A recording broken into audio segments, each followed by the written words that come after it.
사망과 죄의 권세에 매여 흑암 가운데 있는 우리에게 부활을 통한 중생의 빛으로, 십자가를 통한 성결의 빛으로, 성령을 보내신 신유의 빛으로 우리 곁에 오신 예수님을 기억하고 우리의 영원한 구원을 위해 재림의 빛으로 다시 오실 예수님을 소망하며 기다리는 대강절 제23일째 되는 12월 22일 월요일입니다. 이 시간 보에서 성령 하나님께서 사도들을 통해 주신 사도신경을 믿음으로 함께 고백하겠습니다. 나는 전능하신 아버지 하나님 천지의 창조주를 믿습니다. 나는 그의 유일하신 아들 우리 주 예수 그리스도를 믿습니다. 그는 성령으로 잉태되어 동정녀 마리아에게서 나시고 본디오 빌라도에게 고난을 받아 십자가에 못 박혀 죽으시고 장사된 지 사흘 만에 죽은 자 가운데서 다시 살아나셨으며 하늘에 오르시어 전능하신 아버지 하나님 우편에 앉아 계시다가 거기로부터 살아있는 자와 죽은 자를 심판하러 오십니다.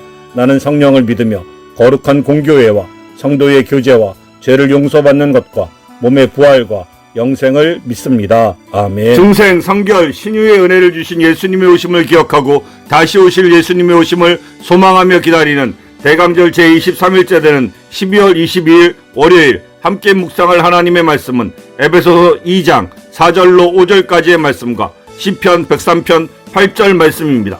긍휼이 풍성하신 하나님이 우리를 사랑하신 그 큰 사랑으로 인하여 허물로 죽은 우리를 그리스도와 함께 살리셨고 너희는 은혜로 구원을 받은 것이라.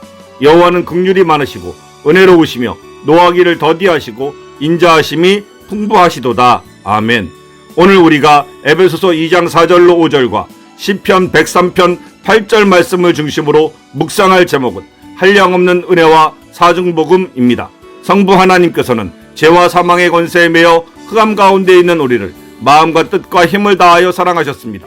그리고 그 죄와 사망의 권세로 흑암 가운데 있는 우리를 구원하시기 위하여 시편 108편 3절에선 긍휼과 은혜로, 창세기 6장 8절에서는 노아의 방주를 통한 구원을 베푸신 존재와 같은 분으로 그의 아들을 우리에게 보내시겠다고 약속하셨습니다. 예수님께서는 하나님의 약속대로 시편 108편 3절의 말씀처럼 긍휼과 은혜를 가지신 분으로 창세기 6장 8절에 기록된 노아의 방주를 통한 구원을 이루신 분으로 우리 가운데 오시어 중생, 성결, 신유의 은혜를 베푸시고 재림의 소망을 주셨습니다.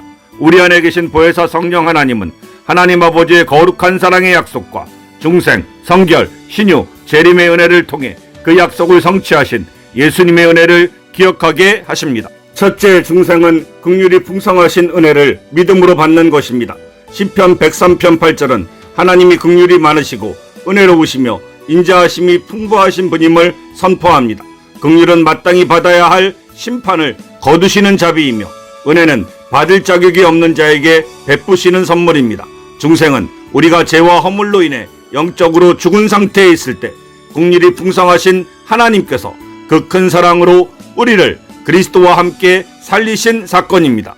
우리의 구원은 전적으로 하나님의 값없는 은혜로 말미암은 것이며 이 은혜가 구원에 참된 기쁨이 됩니다. 한 사람이 복권에 당첨될 자격도 돈을 지불할 능력도 없었지만 부유한 후원자의 긍휼과 은혜로 황금 티켓을 얻게 되었습니다. 중생은 우리가 허물로 죽어 영생을 얻을 아무 자격이 없었음에도 불구하고 하나님의 한량없는 긍휼 덕분에 구원의 선물을 얻게 되었음을 믿는 것입니다. 오늘 당신의 삶에서 당신의 힘으로 얻을 수 없었던 가장 귀한 것들, 가족, 건강, 믿음 등을 떠올려 보십시오. 그리고 그 모든 것이 하나님의 은혜임을 인정하며 저는 은혜로 구원을 받은 것입니다. 긍휼이 풍성하신 하나님께 감사합니다 라고 고백하며 구원의 감격을 누리시게 되길 원합니다. 둘째, 성결은 큰 사랑을 본받는 삶입니다. 하나님께서 우리를 살리신 것은 곧 우리를 그리스도와 함께 살게 하신 것입니다. 성결은 이 부활의 생명을 받은 자로서 더 이상 허물의 옛 방식대로 살지 않고 그리스도를 본받아 하나님의 큰 사랑을 이웃에게 나누며 사는 과정입니다. 성결은 긍휼로 구원을 받은 우리가 그 큰 사랑에 감동하여 우리 역시 노하기를 더디하고 인자함이 풍부한 사람으로 변화되도록 노력하는 것입니다. 하나님의 긍휼을 경험한 자만이 다른 사람에게도 은혜를 베풀 수 있습니다. 막대한 빚을 탕감받은 채무자는 자신이 받은 큰 은혜에 감사하여 다른 사람에게는 너그럽게 대하는 사랑의 빛을 갚기 시작합니다. 성결은 하나님의 큰 사랑을 받은 우리가 긍휼이 필요한 이들에게 은혜를 베품으로써 그리스도와 함께 사는 삶을 증명하는 것입니다. 오늘 당신에게 허물로 상처를 준 사람이나 용서하기 힘든 대상을 떠올리십시오. 제가 허물로 죽었을 때 하나님의 긍휼로 살았음을 기억합니다. 저도 그 큰 사랑을 본받아 그 사람을 용서하고 은혜를 베풀겠습니다 라고 기도하며 긍휼을 실천하십시오. 셋째 신유는 인자하심으로 얻는 평강입니다.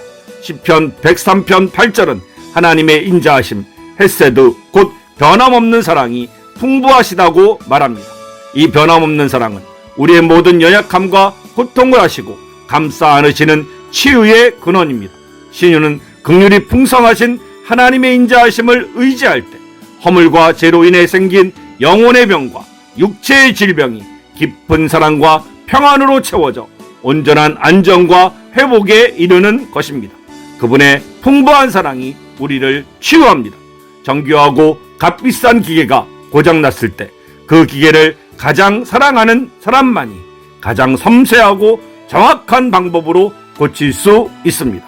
신유는 인자하심이 풍부하신 하나님께서 우리의 고장난 몸과 마음에 가장 적절하고 사랑 넘치는 치유를 베푸셔서 온전하게 회복시키시는 것입니다.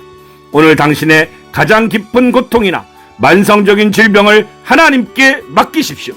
인자하심이 풍부하신 주님, 저의 모든 고통을 당신의 큰 사랑으로 감싸 안으소서. 긍휼과 은혜로 저희 영혼과 육체를 위로하고 치유하여 주시옵소서 라고 하나님의 인자하심을 붙잡고 간구하십시오. 넷째 재림은 영원한 은혜의 충만한 상태를 말합니다. 너희는 은혜로 구원을 받은 것이라는 말씀은 재림 이후 영원한 나라에서도 변치 않을 진리입니다. 그곳에서는 하나님의 긍휼과 은혜가 영원히 충만할 것입니다. 재림은 긍휼이 풍성하신 하나님께서 예수 그리스도 안에서 베푸신 구원의 은혜가 영원히 완성되어 우리가 죄와 고통이 없는 영광스러운 몸으로 하나님과 함께 영원한 사랑과 은혜 가운데 거하게 되는 궁극적인 축복의 완성입니다. 이 땅의 은혜는 일시적이고 제한적입니다. 그러나 예수님의 제 이름으로 도래할 하나님의 나라는 영원히 마르지 않는 긍휼과 은혜의 강이 흐르는 곳입니다. 우리는 그 강에서 영원토록 하나님의 은혜를 마시며 영원한 기쁨을 누릴 것입니다. 오늘 당신이 받은 가장 최근 하나님의 은혜를 다른 사람에게 간증하십시오. 재림하실 주님의 영원한 은혜를 소망하며 당신의 삶을 하나님의 긍휼과 은혜를 증거하는 살아있는 간증으로 채워 나가십시오. 이 시간 다 같이 중생, 성결, 신유, 재림의 온전한 구속의 은혜를 주신 우리 주 예수 그리스도께서 가르쳐 주신 주기도문을 믿음으로 함께 드리겠습니다. 하늘에 계신 우리 아버지, 아버지의 이름을 거룩하게 하시며 아버지의 나라가 오게 하시며 아버지의 뜻이 하늘에서와 같이 땅에서도 이루어지게 하소서. 오늘 우리에게 일용할 양식을 주시고 우리가 우리에게 잘못한 사람을 용서하여 준 것 같이 우리의 죄를 용서하여 주시고 우리를 시험에 빠지지 않게 하시고 악에서 구하소서. 나라와 권능과 영광이 영원히 아버지의 것입니다. 아멘. 우리가 마음과 뜻과 힘을 다하여 하나님의 거룩한 사랑의 약속드린 십계명을 순종하고 지킬 것을 결심하며 함께 낭독하겠습니다. 하나님이 이 모든 말씀으로 말씀하여 이르시되 나는 너를 애굽 땅 종되었던 집에서 인도하여 낸 내 하나님 여호와니라. 제1은 너는 나 외에는 다른 신들을 내게 두지 말라. 제2는 너를 위하여 새긴 우상을 만들지 말고 그것들에게 절하지 말고 그것들을 섬기지 말라. 제3은 너는 내 하나님 여호와의 이름을 망령되게 부르지 말라. 제4는 안식일을 기억하여 거룩히 지키라. 제5는 내 부모를 공경하라. 제6은 살인하지 말라. 제7은 간음하지 말라. 제8은 도둑질하지 말라. 제9는 내 이웃에 대하여 거짓 증거하지 말라. 제10은 내 이웃의 집을 탐내지 말라. 아멘.